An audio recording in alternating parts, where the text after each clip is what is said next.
율포의 기억 시작하도록 하겠습니다. 이 시 같은 경우에는 문정이라는 작가는 율포라는 게 우선은 아는 게 중요하겠죠. 율포는 시인 문정이의 고향인 전라남도 보성군에 위치한 포구입니다. 그러니까 다양한 생물들이 서식하는 갯벌이기 때문에 사람들이 와가지고 노동을 하는 공간이라고 생각을 할 수가 있어요. 그래서 시 안에서 어떠한 내용이 있는지 한번 보도록 하겠습니다. 이 율포의 기억 같은 경우에는 작가가 어머니와 뻘밭에 갔던 기억을 떠올리면서 쓴 시입니다. 그래서 이런 뻘밭을 보았던 경험을 떠올리면서 느끼는 삶의 의미에 대해서 나오는 내용이겠죠. 그래서 여기에서는 소금기 많은 푸른 물, 바다가 나오게 됩니다. 이제 어머니랑 이 시인 작가 문정이가 바다를 가게 되는 장면이 나오게 돼요. 근데 이 바다 같은 경우에는 아름답지만 화자에게는 별 의미 없는 공간으로 나오게 됩니다. 반면에 바다가 밀려나간 후에 검은 뻘밭이 이 작가 눈에 보이게 됩니다. 그래서 이 썰물로 드러난 꿈틀거리는 검은 뻘밭은 소금기 많은 푸른물 바다와 색채 대조를 함으로써 시적 의미를 뭔가 강조하는 부분이 나오게 됩니다. 이 검은 뻘밭 같은 경우에는 생명력이 넘치는 곳입니다. 그래서 생존을 위해서 온갖 생명체들이 사투를 벌이는 곳이기 때문에 사람들이 열심히 일을 하는 공간, 사람들의 힘겨운 노동의 공간이라는 그러한 의미를 가지고 있습니다. 이 뻘밭이라고 하는 것은 쓸쓸한 맨살이라고 시어에 나타나기도 해요. 뭔가 척박한 뻘밭이지만 힘겨운 노동을 하는 곳이지만 뭔가 먹거리를 제공해주는 그러한 곳이라고 우리는 생각을 할 수가 있겠죠. 그래서 사람들이 무릎을 꺾고 허리를 굽히고 굉장히 힘겨운 노동의 공간을 나타내고 있지만 시어에서는 성자처럼 슬프고 견고한 손이라는 뭔가 노동의 힘겨운 숭고함을 나타내는 시어도 드러나게 되어 있습니다.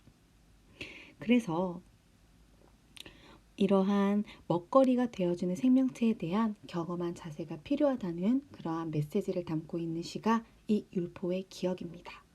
그러면 본문으로 바로 넘어가도록 하겠습니다. 처음에 선생님이 율포는 시인의 고향인 전라남도 보성군이라고 얘기를 했었습니다. 이 시인은 어린 시절에 어머니를 따라서 율포에 가서 느꼈던 그런 감정들을 시를 통해서 담아낸다라고 아까 얘기했었죠. 일찍이 어머니가 나를 바다에 데려간 것은 소금기 많은 푸른 물을 보여주기 위해서가 아니었다라고 말을 합니다. 일찍이 어머니가 나를 바다에 데려간 것을 가지고 어린 시절 체험에 이 시의 창작 바탕이 된다라는 걸 알 수가 있죠. 바다가 뿌리 뽑혀 밀려나간 후 꿈틀거리는 검은 뻘밭 때문이었다. 뻘밭의 위험을 무릅쓰고 퍼덕거리는 것들, 숨쉬고 사는 것들의 힘을 보여주고 싶었던 거다. 라고 지금 얘기를 하고 있습니다. 여기에서 소금기 많은 푸른 물과 꿈틀거리는 검은 뻘밭은 색채의 대조를 이룬다라고 선생님이 얘기를 했었습니다. 꿈틀거리는 검은 뻘밭은 온갖 생명체의 삶의 터전일 수밖에 없겠죠. 그래서 이 뻘밭 같은 경우에는 화자에게 삶과 관련된 깨달음을 주는 공간입니다. 왜냐하면 이 숨을 쉬고 있다. 숨을 쉬고 사는 것들, 온갖 생명들의 생명력이 있는 이런 뻘밭에서 사람들이 노동을 하는 공간이라고 밑에 나오게 되죠. 그래서 어머니는 이러한 온갖 생명들의 생명력을 보여주기 위해서 이 화자를 뻘밭에 데려가지 않았을까라고 이 화자는 생각을 하고 있습니다. 그러면 처음부터 여기까지 1행에서 6행까지 중심 내용 한번 잡아보도록 할게요. 1행에서 6행의 중심 내용은 뻘밭에서 보았던 것들을 지금 떠올리고 있는 것입니다. 그래서 뭔가 생각을 하게 되고 나중에 깨달음을 얻게 되는 그러한 내용이 나오게 되죠.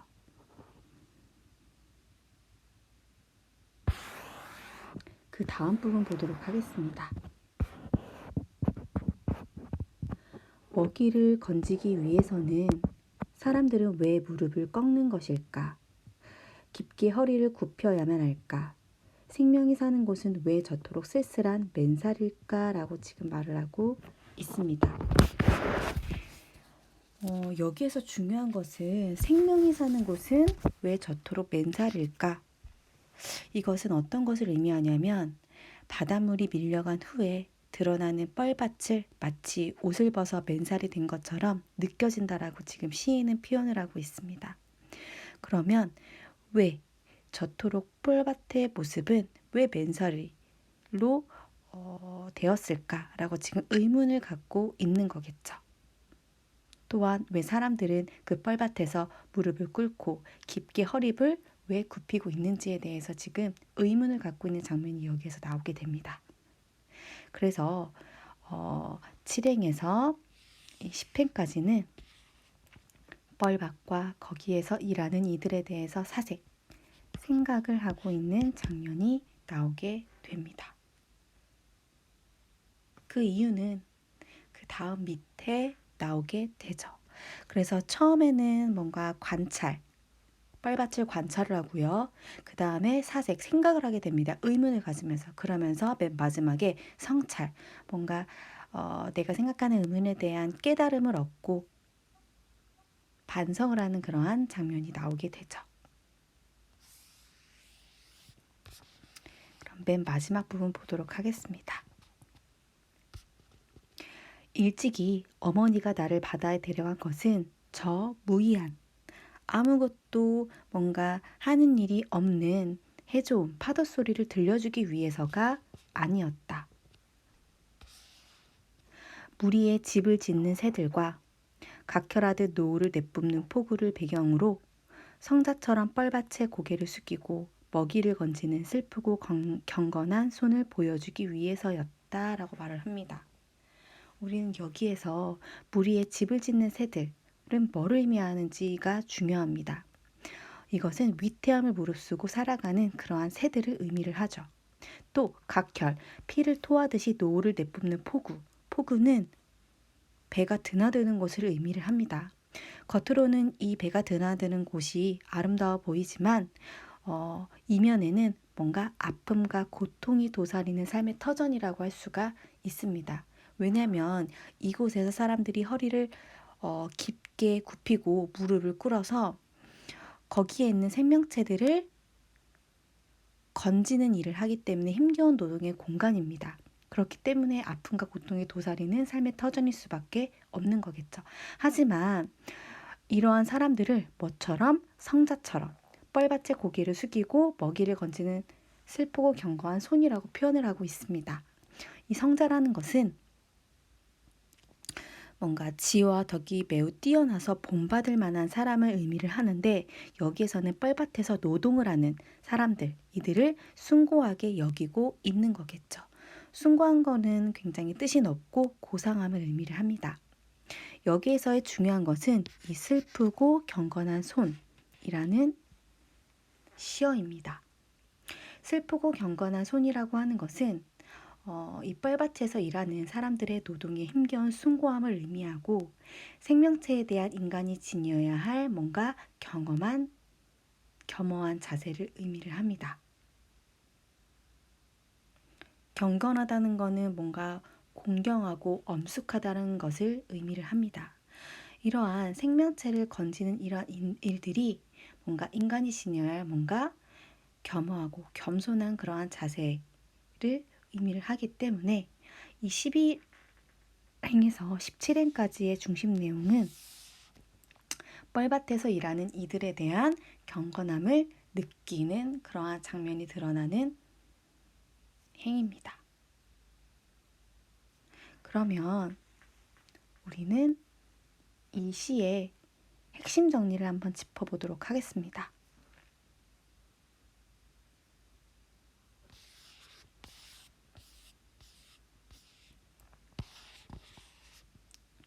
핵심 정리 짚어보도록 할게요. 갈래는 자유시 서정시입니다. 주제는 이 뻘밭을 보았던 경험을 떠올리면서 느낀 기억이었죠.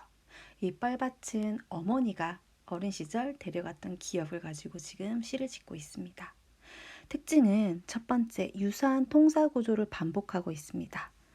어느 장면이냐면 우선은 교과서를 보게 되면 이 파란색이 아니라 초록색 부분 보이죠? 이 초록색 형광 부분, 일찍이 어머니가 나를 바다에 데려간 것은 보여주기 위해서가 아니었다. 이 부분과 그 다음에 일찍이 어머니가 나를 배달에 데려간 것은 해조음을 들려주기 위해서가 아니었다. 이 부분이 비슷한 문장, 통사 구조가 반복되고 있다는 것을 느낄 수가 있겠죠. 우리가 시에서 이렇게 비슷한 문장이나 비슷한 단어가 반복이 되면 뭐가 형성된다고 했습니까?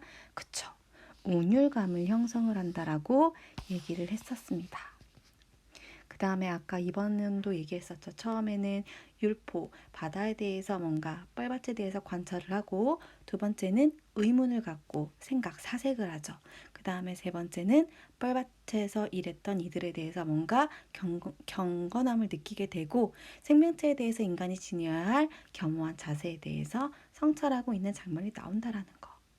그 다음에 소금기 많은 푸른물이라는 푸른색과 꿈틀거리는 검은 뻘밭, 검은색, 이러한 색채 대조를 통해서 시적 의미를 뭔가 강조하고 있다는 것을 선생님은 얘기를 했었습니다. 네, 그러면 우리는 113페이지 학습 활동을 넘어가도록 할게요. 첫 번째 이해하기 보도록 하겠습니다. 우리는 계속 반복을 하고 있어요. 1번, 다음 활동을 통해 이 시의 내용을 이해를 해보자. 푸른물과 대립되는 공간을 찾고 어떤 점이 다른지 살펴를 보자. 우리 푸른물과 같은 경우에는 아까 얘기했었죠. 아름답지만 화자에게 별 의미 없는 그러한 공간이었습니다. 이에 반해 색채 대조, 검은색을 나타냈던 검은 뻘밭은 그쵸. 무수한 생명체들이 위험을 무릅쓰고 꿈틀거리는 생명의 공간이었고요. 그 다음에 화자에게 삶과 관련된 깨달음을 주는 공간이었다라고 얘기를 했습니다. 어떠한 깨달음을 줬다라고 얘기했었죠? 뭔가 뻘밭에서 일하는 이들에게 경건함을 느끼고 숭고함을 느끼고, 그 다음에 생명체에 대한 인간이 지녀야 할 겸허한 자세에 대해서 깨달음을 얻는다라고 선생님이 얘기를 했었습니다. 2번, 이 시에서 화자가 던진 물음에 답하여 자신의 생각을 이야기해보자. 이거는 선생님이랑 할 수가 없기 때문에 이거는 넘어가도록 하겠습니다. 스스로 생각을 해보세요, 한번. 그러면 3번 넘어가도록 하겠습니다. 1과 2의 경험을 바탕으로 슬프고 경건한 손에 담긴 의미를 생각을 해보자 라고 말하고 있습니다.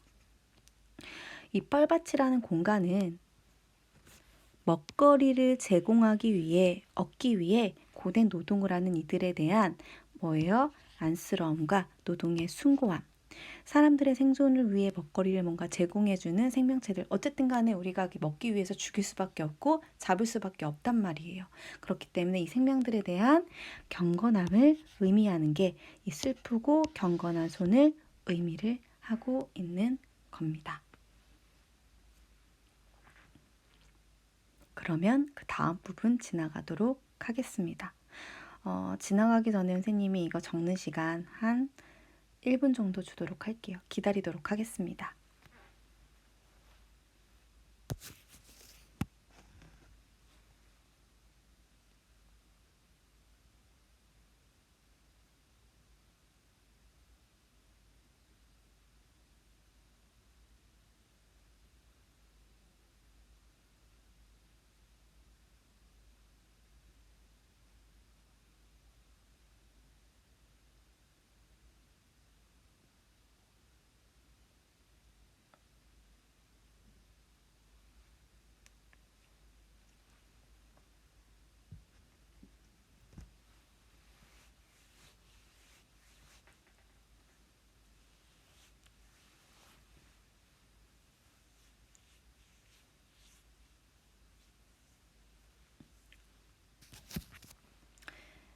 네, 그 다음 부분 넘어가도록 할게요.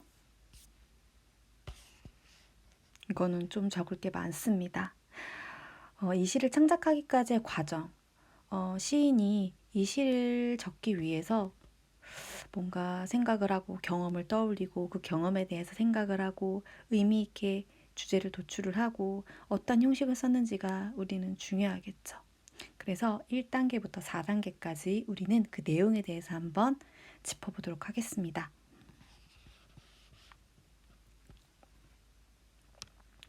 처음에 인상 깊은 경험을 떠올리기입니다. 자, 내용 볼게요. 처음에 누구와 함께 갔습니까? 어머니와 함께 율포에서 뻘밭의 생명들과 생계를 위해서 그것을 잡는 사람들을 본 경험에 대해서 지금 얘기를 하고 있었죠. 그러다가 왜 어머니가 이 뻘밭에 데리고 갔을까라는 생각을 하게 됩니다. 어떤 생각이냐면 어머니가 자신을 바다에 데려가게 된 이유가 정말 무엇일까? 또는 먹이를 건지는 뭔가 힘겹게 노동을 하는 사람들의 자세, 어떻게 자세를 하고 있었다고 했을까요? 무릎을 꺾고 있고 깊게 허리를 굽혀야만 했던 사람들의 자세. 그 다음에 어떠한 생명이 사는 곳, 뭔가 저토록 쓸쓸한 맨살 같은 그런 뻘밭의 모습에 대해서 굉장히 의문을 갖게 되는 장면이 나오게 됩니다. 그래서 드디어 깨닫게 되죠. 성찰을 하게 되는 장면이 맨 마지막 11행에서 17행에 나타나게 됩니다. 뻘밭에서 꿈틀거리는 생명들의 생명력과 힘겹게 이 생명들을 잡는 사람들에 대해서 뭐를 느낀다? 경건함을 느낀다라는 거. 뭔가 존경할 수 있는 대상이라고 생각을 할 수가 있겠죠. 그래서 이 시 같은 경우에는 당연히 어떤 형식으로 지어졌는지 이게 중요합니다. 아직 적지 마시고 선생님이 쓸 시간 줄 거니까 선생님 설명 듣고 나서 적기 바랍니다. 단연 형식, 자유시를 가지고 있고요. 아까 유사한 통사구소 반복을 하고 있다고 했죠. 그 다음에 대조적 의미의 시구, 소금기 많은 푸른 물과 꿈틀거리는 검은 뻘밭이었습니다. 색채 대조를 이루었었죠. 그 다음에 뭔가 뭐뭐했던 거다, 아니었다, 이런 식으로 단정적으로 지금 어조를 지금 얘기를 하고 있고요. 그 다음에 의문형 어조, 어디에서 나왔을까요? 왜 사람들은 무릎을 꺾는 것일까? 굽혀야만 할까? 라고 지금 의문형 어조가 나타납니다. 감각적인 심상, 뭔가 시각적 심상도 나타나 있고요. 비유법, 아까 푸른 물, 그 다음에 뻘같은 뭐를 비유하는지, 의미하는지에 대해 선생님이 설명을 다 했었죠. 네, 그러면 선생님이 이 부분을 적을 시간을 한 2분 정도 주도록 하겠습니다.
그러면 오늘은 여기까지 하도록 하겠습니다. 고생 많았어요. 다음 시간에는 이욕설에 대해서 하도록 하겠습니다.